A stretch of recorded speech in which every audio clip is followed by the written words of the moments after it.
na pessoa do Sr. Presidente, que permitiu a organização deste evento com a colaboração da Real Associação de Lisboa, a pessoa do nosso João Cabra, também ao José Mendonça Cruz, que teve, utilizando uma expressão muito terra a terra, uma grande trabalheira na seleção dos textos que compõem o livro que hoje é posto à venda, ao professor Manuel Braga da Cruz, cuja saber e competência científica nas matérias, digamos assim, que se vão falar aqui desta noite, é subejamente conhecida, não só do público da academia, mas também do público não académico, e uma palavra, é a última, mas também se justifica, de agradecimento ao meu tio Rafael Gonçalves Ferreira, que foi ele que teve a ideia de homenagear o seu pai, através, enfim, desta iniciativa, e teve também a ideia de desafiar um dos netos,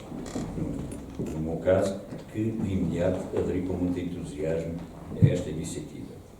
Aquilo que eu esta noite gostava aqui de partilhar com este ilustre auditório são histórias, não muito longas, mas são pequenas e grandes histórias, e todas elas somadas acabam por se traduzir em grandes histórias que caracterizam a pessoa de que hoje aqui se fala.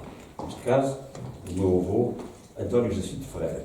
Eu tive a oportunidade de conviver muito com ele, sobretudo entre os 16 e os 32 anos de idade, foi a altura em que era a idade quando ele faleceu, e foi sempre um contacto, um diálogo, conversa e conversa, de neto para avô, que, para além da relação afetiva, que era algo que sempre caracterizou a nossa relação, estão aqui os meus primos, e sabem perfeitamente a adoração que todos nós tínhamos pelo nosso avô, e a adoração que ele tinha pelos netos, pelos filhos e pela família, era, digamos assim, a coluna vertebral da nossa família, mas eu, em particular, terei tido um contato mais próximo com ele por uma razão muito simples. É que eu e ele tínhamos o gosto pela política, ou discutir os assuntos políticos. Eu lembro-me muitas vezes do meu avô me dizer que era importante o debate das ideias. E não é em vão que o jornal que ele fundou chamava-se precisamente o Debate. E foi nesse debate de ideias que se prolongou durante vários anos, que um dia mais tarde eu acordei, passo a expressão, e tinha-me convertido ao ideal monárquico, não propriamente através de uma espécie de lavagem cerebral, mas através de um diálogo, de uma troca de ideias que durou anos e que um dia mais tarde me fizeram refletir, acabando por chegar à conclusão que, em termos de organização política do Estado, a monarquia era aquela que mais correspondia aos meus desejos enquanto cidadão. Continuámos a divergir, continuámos a discutir e a conversar bastante. Unia-nos o amor à instituição real, mas tínhamos bastantes divergências, o que até foi uma relação bastante solitária entre avô e neto. De um lado, o meu avô continuou fiel às suas raízes, ao integralismo lusitano, e eu, enquanto monárquico, tinha e continuo a ter uma visão demoliberal da monarquia, embora hoje seja um bocado tentado a dar razão a muitas das críticas que ouviu ao meu avô relativamente aos partidos políticos e ao funcionamento dos partidos políticos. Hoje era capaz de dar alguma razão relativamente àquilo que ele disse. Mas vamos às histórias. O debate, e concretamente o debate era um jornal tolerado, era o único jornal político tolerado pelo Estado Novo. A tolerância não era, por vezes, muito benigna, porque o debate sofreu muito com a censura. Lembro muitas vezes do meu avô me dizer que tinha guerras tremendas com a censura. E porquê? Porque realmente o debate incomodava muita gente. Incomodava o regime na pessoa do Dr. Salazar, embora o Dr. Salazar fosse leitor e assinante do debate. E costumava ter o debate na sua secretária. E um dia um dos seus ministros perguntou ao Dr. Salazar qualquer coisa deste género. Mas o Sr. Presidente também leu o debate? E o Salazar disse, leio sim senhor e pago o debate. Só que o debate que chegava às mãos do Dr. Salazar era um debate muito castigado pela censura. Portanto, o debate era, efetivamente, como único jornal político verdadeiramente independente, incomodava muita gente. incomodava o regime, incomodava a República e os republicanos e, curiosamente, também incomodava os monárquicos. Porquê? Porque o meu avô tinha um estilo literário que, para a altura, era bastante ousado, muito cáustico, eu diria ácido, e era muito crítico relativamente aos monárquicos que, tendo-se colado a exagero ao regime, na figura do Dr. Salazar, esqueceram-se que a primeira obrigação dos monárquicos não era a fidelidade ao regime, mas era a fidelidade à coroa e lutar pela restauração da monarquia. E o avô era muito crítico relativamente a esses monárquicos. E a propósito disso, uma vez, esta é uma das histórias, apresentou-se na redação do debate um aristocrata, o meu avô nunca identificou que era a pessoa, que se tinha sentido atingido num dos artigos ácidos que o meu avô tinha escrito e exigiu uma espécie de reparação moral. Houve uma troca de palavras, o meu avô distraiu-se por 1 ou 2 minutos e, de repente, este senhor, aristocrata, os aristocratas não se comportam desta maneira, cai em cima do meu avô e agride-o no seu gabinete de trabalho. Bem, tiveram que retirar depois este senhor, porque se não tivesse retirado do gabinete, era ele que tinha lá ficado estendido no chão. O meu avô era uma pessoa de grande coragem física e quando foi atacado no seu gabinete, reagiu, defendeu-se e mais tarde isto evoluiu para o tribunal e eu lembro-me que o advogado que o defendeu era já na altura um advogado ilustre, o doutor Fernando Lúcio Soares, integralista, mas que estranhamente depois do 25 de Abril veio a ligar as fileiras do Partido Comunista Português, faço lá saber como.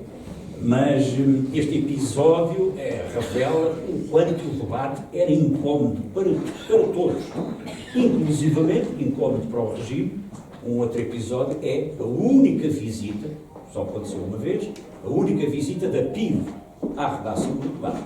Apareceu um belo dia um agente da PIDE, pediu para falar com o diretor, falou com o meu avô, mas disse, senhor, porque é que o senhor pretende? Olha, eu venho aqui saber quem são as pessoas que escrevem neste jornal, porque há aqui muita gente que escreve sob pseudónimo e há aqui coisas que são ditas e que o governo não gosta. Portanto, venho aqui saber quem são eles. O avô recusou-se a dar os nomes à pessoa, que muito cortesmente acabou por sair, e mexeu-se, movimentou-se, para que episódios daqueles, ou seja, a visita de um agente da PIDE, querer saber quem escrevia para o jornal, porque havia muita gente que escrevia sob pseudónimo, basta pensar que o debate, as páginas do debate, foram páginas que estiveram abertas a muitos monárquicos que mais tarde se passaram para a chamada oposição democrática monárquica ao regime. Vou recordar, por exemplo, do Rolão Preto, que já tinha deixado de ser nacional-sindicalista, mas que foi uma das pessoas que escreveu no debate. Lembro também o Francisco Sousa Tavares, também foi uma das pessoas que escreveu no debate. Mas havia muitos que não se identificavam e, portanto, a PIDE queria saber quem eram as pessoas que diziam coisas desagradáveis para o regime e que o meu avô recusou-se. Aliás, sempre foi um grande defensor da liberdade de imprensa, um grande defensor da liberdade de expressão e de pensamento e, portanto, recusou-se a isso. Estes 2 episódios revelam como o debate era incómodo enquanto jornal independente. Curiosamente, o Dr. Salazar tinha sempre um exemplar na secretária dele e, quando lhe perguntaram se ele recebia recibo, ele disse, sim, senhor, eu pago, mas depois dão-me um recibo pela assinatura do jornal. São 2 histórias curiosas do incómodo que o debate na altura causou. Outras 2 histórias, uma mais familiar e outra que eu atrevo-me a dizer histórica. O meu avô foi uma testemunha privilegiada da história.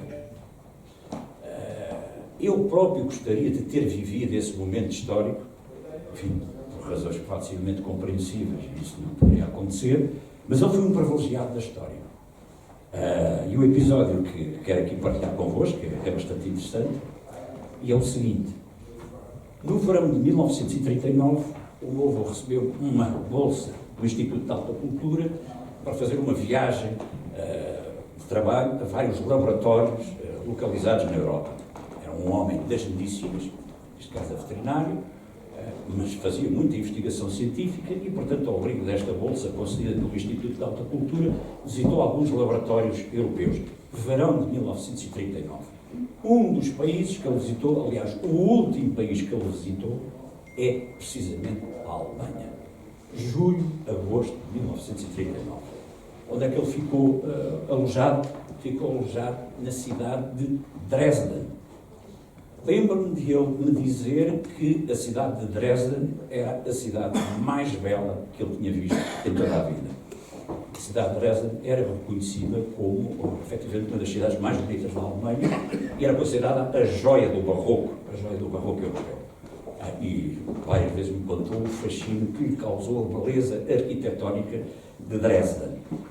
Mas contou-me também esta sua vivência de o entusiasmo que ele sentiu, a adesão que ele sentiu dos alemães, desde o homem da rua até às pessoas mais importantes, relativamente a Hitler e ao nazismo. Ele contava um episódio engraçado, curioso, no hotel onde ele estava hospedado em Dresden. Sempre que entrava no hotel, o recepcionista fazia-lhe a saudação nazi.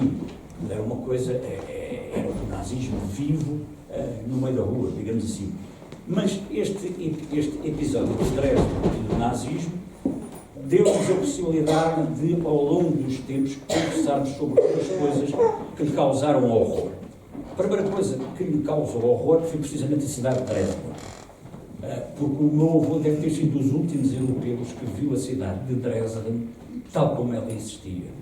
Isto em 1939, porque 6 anos depois, em 13 de fevereiro de 1945, meus amigos que agora a fazer 80 anos, Dresden, na noite de 13 para 14 de fevereiro de 1945, foi alvo de um raid maciço da RAF, que em 2 vagas sucessivas, ao qual se seguiu mais tarde uma vaga da Força Aérea Norte-Americana, destruiu a cidade de Dresden, causando um verdadeiro mar de chamas e provocando aquilo que ainda hoje é muito discutido entre os historiadores, e obviamente os historiadores militares, até que ponto se justificava aquele bombardeamento, atendendo ao facto de, em fevereiro de 45, a guerra estava ganha e a cidade teria pouco interesse do seu ponto de vista da estratégia. Ele sempre ficou muito horrorizado com este episódio, manifestando o seu perfeito horror perante a barbárie da guerra, e simbolizada numa cidade que ele tinha conhecido muito bem, que era uma cidade muito rica, do seu ponto de vista da arquitetura, e sempre ficou muito chocado e revoltava-se contra o simbolismo daquilo tudo, quer dizer, a barbárie, o horror da guerra, num bombardeamento que ainda hoje se discute até que ponto é que seria justificado. O outro aspecto do episódio de Dresden é este. O meu avô era um católico fervoroso e várias vezes me disse que depois daquela visita e do entusiasmo que ele sentia nas ruas de Dresden relativamente ao nacionalsocialismo, o que lhe fazia muita impressão, como crente, como católico, como é que tinha sido possível que ideologias totalitárias tivessem roubado o coração aos homens para resultarem nas maiores desgraças do século XX. Ele referia-se a Auschwitz, mas também se referia, às vezes esquece disso, ao Gulag soviético. Para ele, o comunismo e o nazismo eram o símbolo das ideologias pagãs que tinham retirado o coração aos homens, que tinham levado esses mesmos homens a cometerem as 2 maiores barbaridades do século. Uma última história. Esta é uma história pessoal, familiar, mas eu acho que tem muita graça, e um dos meus tios que está aqui presente, o tio Manuel, deu-me autorização para eu partilhar esta história, e que se prende com uma certa lenda que existia de que o meu avô era uma pessoa um pouco ríspida na gestão da família, talvez um bocadinho autoritário. Uma vez perguntei-lhe sobre isso e ele disse-me: olha, o que é que tu querias que eu fizesse? Tinha 8 filhos. Desses 8 filhos, 5 eram rapazes e eram difíceis de controlar. Mas eu às vezes tinha que ser um pouco duro. Então, uma vez, um dos meus tios, está aqui presente, o tio Manuel, conhecido pelo tio Necas na família, teve uma atitude ou um gesto de insubordinação própria da juventude ou da adolescência, e o meu avô resolveu castigá-lo. Bom, mas isto foi um castigo abençoado, porque o castigo foi: agora vais aprender a tocar piano, porque é uma grande disciplina, e a ver se moderas essas atitudes um pouco, não vou dizer mal criadas, mas um pouco insubordinadas. Bom, e o meu querido tio lá foi aprender a tocar piano. Passado algum tempo, a professora de piano vem ter com o meu avô e diz assim: "Oh, senhor doutor, então, nem quero saber. Então não é que o seu filho tem um jeito tão desgraçado para o piano? Está um pianista absolutamente fantástico." Bom, o pianista era tão fantástico que fez 5 anos no conservatório, teve entre os seus colegas a Maria João Pires, e só não foi mais longe porque infelizmente o serviço militar não o permitiu. Mas perdeu-se um pianista clássico, ganhou-se um bom pianista de jazz, que eu ouvi muitas vezes tocar o Sinatra e o Duke Ellington, e, sobretudo, a família também ganhou um grande pianista para a própria família. E ainda hoje tenho muitas saudades dos natais passados à volta do piano, que eram efetivamente natais de uma grande alegria e de uma grande afetividade. Muito obrigado.